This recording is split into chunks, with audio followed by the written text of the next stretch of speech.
शेतकऱ्यांच्या हक्काशी कोणतीही तडजोड होणार नाही असा ठाम इशारा पालकमंत्री गुलाबराव पाटील यांनी अधिकाऱ्यांना दिला।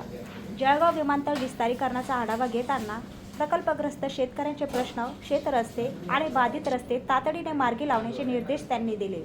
चिंचोली रशिराबाद उमाळा रस्त्यासाठी मंजूर 6.7 कोटीच्या कामाला गती देण्याचे तसेच विमानतळाच्या संरक्षण भिंतीलगत शेतकऱ्यांसाठी 10 फूट रुंदीचा स्वतंत्र प्रवेश मार्ग उपलब्ध करून देण्याचे निर्देशही त्यांनी दिले।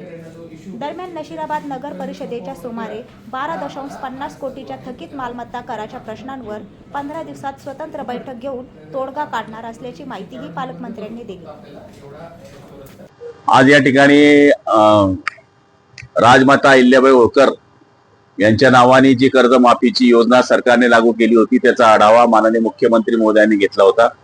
त्याच्याबद्दलची बैठक होती। त्याचबरोबर नशिराबादच्या या शेतकऱ्यांबरोबर आणि विमानतळाच्या ऑथॉरिटी बरोबर सुद्धा आमची एक बैठक होती आणि आता ही तिसरी बैठक नाई बरोबर या ठिकाणी घेण्यात आलेली आहे।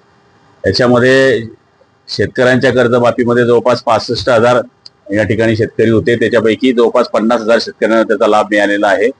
त्याच्यामध्ये 4,000 शेतकरी आमचे या ठिकाणी मयत आहे आणि बाकी शेतकऱ्यांचं केवायसी न झाल्यामुळे या ठिकाणी त्यांना पैसे मिळू शकत नाही। पण त्याच्याकरता सुद्धा कलेक्टर महोदयांनी कॅम्प लावण्याचा घोषित केलेलं आहे। 2 दिवसामध्ये या ठिकाणी जिल्हा मध्यवर्ती बँकेमध्ये त्याचा कॅम्प घेतला जाईल।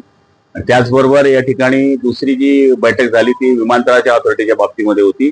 त्याच्यामध्ये ज्या शेतकऱ्यांच्या जमिनी ॲक्विजिशन केलेल्या आहे किंवा जिथे त्या ठिकाणी त्यांना मोबदला मिळालेला नाही, लांबी लांब करण्याकरता काय अडचणी येतात त्याच्याकरता MDA कडे आम्ही या ठिकाणी बैठक त्याच्याकरता घेणार आहोत आणि त्याच्यामध्ये विमानतळाच्या धावपट्टीची लांबी वाढवल्यानंतरच आपल्याकडे इंडिगो सारखे विमान येऊ शकतात, तर ती पण बैठक या ठिकाणी झालेली। पण त्याच्यामध्ये पाहिजे त्या प्रमाणामध्ये आमचं समाधान झालं नाही। त्यामुळे 15 दिवसांनी पुन्हा आम्ही एक बैठक लावलेली आहे आणि तिसरी बैठक ही नाई बरोबर लावण्यात आली होती।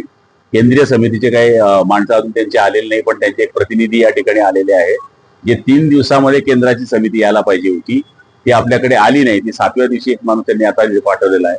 त्यांनी 15 ऑगस्ट पर्यंत एक साईट चालू करण्याचं आश्वासन या ठिकाणी दिलेलं आहे आणि 15 ऑगस्ट नंतर दुसरी साईटचं काम चालू केल्यानंतर त्या साईटचं काम सुरू होणार आहे।